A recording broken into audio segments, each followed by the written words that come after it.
ไม่สูงค่ะเมื่อในเป็นวันที่9เดือนธันวาคมที่12ปี2025เป็นวันอังคารในตอนในเดี๋ยวเนาะพี่ๆน้องๆเฮาค่ะมารับถอมด้วยข่าวงาวมีนางหญิงสาวไทย2ก่อในคณะถูกย่าอันเป็นป้อเล่งแขกเขานั่นในเต๊กไฮเป็นนางหมอกยาเนี่ยค่ะเพราะว่าเฮ็ดจ้อมหนังอันเขาลาดในก็ถูกย่าเปิ้นฮ้องว่าคาโตคาใจเอาไฟช็อตว่าสังว่าเจอในในเมื่อวันที่8เดือนธันวาคมที่12ปี2025ข้าวยามกลางวัน12โมงครึ่งนั่นค่ะนางปวีณาหงส์สกุลค่ะอันเป็นโฮเปาฟองเดชินปวีณาเนี่ยค่ะก็เลยขี่ทั้งเฮ่อหมินเสียก็กว่าดีเจดอนตากเปิดากว่าจอยเทียมนางยิ่งไทย2ก่อเนี่ยค่ะ2ก่อนี่ก็ติเลยว่า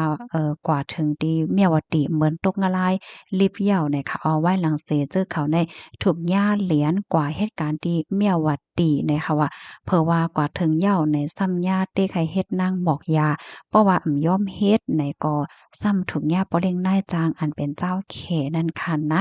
ยึดเอาโฟนว่าเอาโตในกว่าขังว่าแล้วก็เหมือนจังหนังว่าเข็มว่าทุบว่า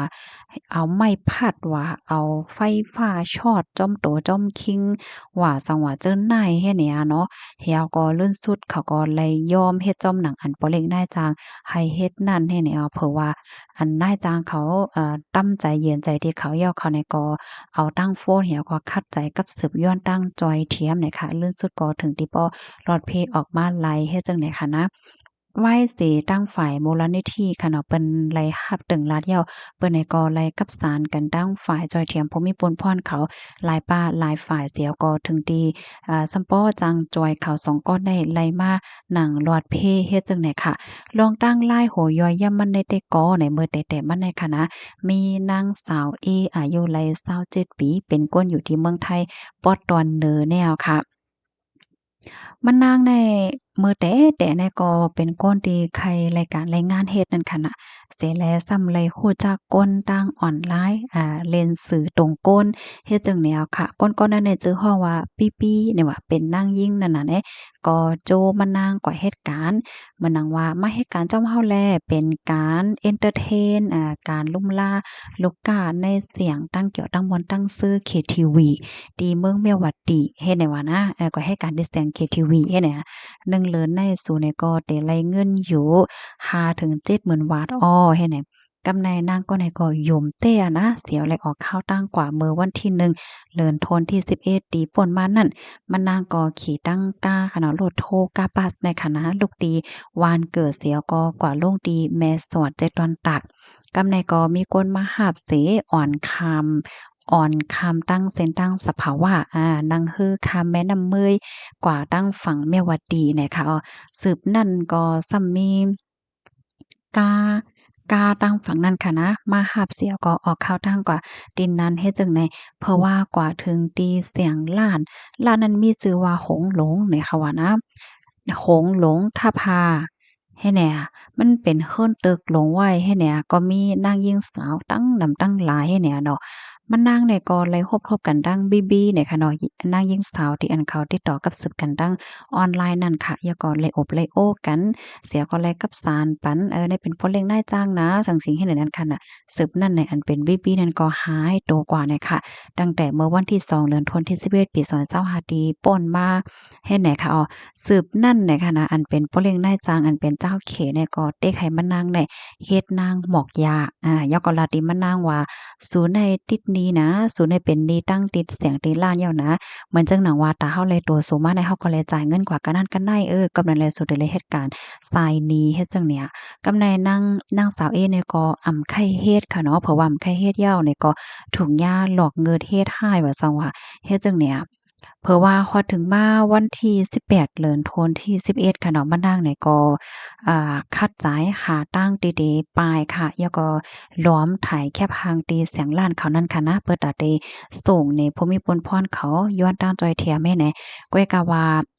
ตั้งเสียงล้านนั้นซ้ำมาหันแม่นเพราะว่าหันแม่นเหี่ยวเนี่ยก็ เพราะว่าหันแม่นเหย้าในใจค่ะอันเขาเนี่ยก็ลากเอามานั่งเนี่ยก็ขังไว้ที่ในห้องยึดเอาโฟนค่ะมือพ้องหนังนั้นในก็มีผู้ใจายแขหาก่อหันนะมากุมโตมานั่งไว้และหนึ่งในหานั่นเนี่ยก็มาทุบมาเขียมบันมานั่งเนี่ยเอาไม้ทุบไม้เปาะแล้วก็เอาไฟฟ้าช็อตจ้อมโตจ้อมคิงจ้อมคอจ้อมกุฏิกุตั้งอะโลไว้แจ่มขาและกึดกุ้ยเนี่ยว่ามานั่งไขในค่ะนะเฮียวแล กำในตั้งเสียงตั้งร้านเนี่ยก็ยังเต๊กให้มานั่งใน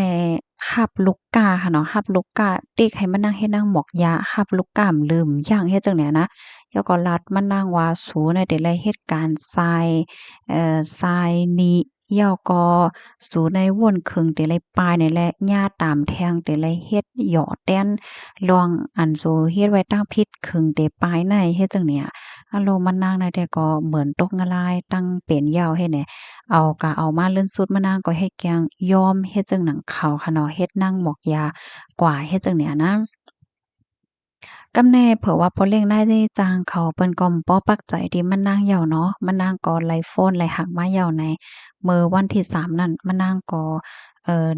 อันก็ล้อมส่งข้อความเนี่ยมาที่ Foundation ปวีณาเนี่ยมาย้อนตั้งจอยเทียมเฮ็ดจั่งเนี้ยเนาะ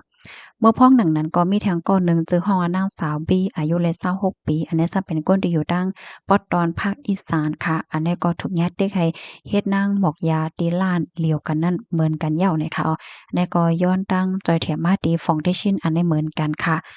มันนางได้ก็หันนางสาวเอถูกย่าเขียมย่าป้อเฮ็ดจังไหนแล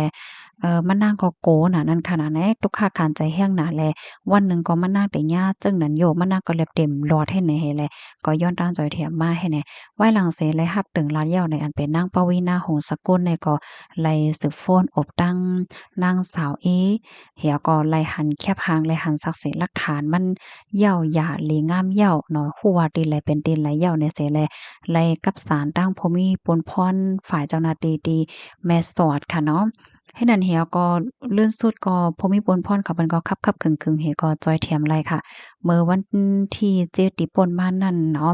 ตั้งฝ่ายภูมิพลพรเขาเนี่ยก็ไล่ลัดในที่นางปวีณาว่าไล่จอยเทียมปันนางหญิงสาวไทย2ก้อนในข้ามฝั่งมาที่ฝั่งไทยไล่หนังรอดเพเหย้าเนี่ยค่ะข้อมูลตอนในก็เลยปุยมาที่ห้องการข่าวมติชนออกไว้เนี่ยค่ะค่ะต่อถึงมื้อเลียวก็ยังตึกมีอยู่ดีๆค่ะเนาะพี่น้องค่ะลองตีอัญญาเรียนกว่าตั้งฝั่งแม่วัดตีว่าก็เฮ็ดนางหมอกยาวอะสว่าเจ้านายเฮ็ดไหนค่ะเนาะ ค่ะพี่ๆน้องๆเฮาค่ะชื่ออันเป็นนางหญิงสาวค่ะเนาะเพราะว่ามีคนมาโจ้มาหังกว่าเหตุการณ์ที่หลายตั้งหลายเสียมว่าเนี่ยก็ให้ไล่สติกันเสกรรมเนี่ยค่ะเนาะเพราะว่ากว่าถึงเหย้าเนี่ยค่ะเนาะตัดแต่จอยเทียมมาว่าสังว่าจังได๋มันก็ใจลองง่ายค่ะเนาะพี่น้องค่ะรับถอมเหย้าหันเถินจึงหือพองเนี่ยค่ะเนาะภายไหลดีใครหมอกลัดข้อความปันฟ้างเติ้นถึงปันก้นตั้งนำ5อำนั้นก็ใครลัดเน้ลวงโตทบอันเจ้าเก่าเลยฮบเลยทบหญ้าแหวก็ใครแชร์เน้ หนังหือเปิ้นเต็มย่าเหมือนว่าจังหวะจังไหนในก็เตรียมมาหลายคันเนาะก็ย้อนให้พี่น้องค่ะช่วยกันสืบเปิ้นไผแชร์ก่อนนำเซกัมไหนค่ะเนาะมีพี่น้องเฮาค่ะถามมาว่าเฮาค่ะย้อนแชร์จ่องไลไหนค่ะเนาะโอ้โฮยินหลีค่ะพี่น้องค่ะที่อันแชร์แชร์กว่าได้ยินหลียินจมเลยแต่ค่ะมันก็มีพรหลีตั้งนำค่ะเนาะที่หนึ่งเนี่ยก็เฮ็ดให้คนตั้งนำตั้งหลายที่เอ่อ ไล่หับไล่โหจ้อมเงาไล่มือเดียวเป็นหือมีหืออยู่ในค่ะเนาะฝ่ายหนึ่งก็เป็นแห้งใจตอนตากข้าวใส่หมะหอมป้าในค่ะเนาะลองอันติพี่น้องค่ะแชร์กว่าที่เงาตื้นมันในค่ะนะก็เป็นลองตีหลีแต้ๆเฮ็ดจังไหนค่ะเนาะยินจมกูก็ที่รับถอมปันแห้งค่ะย้อนให้อยู่เลยกินหวานให้รอดเพศกันค่ะไม่ทรงค่ะ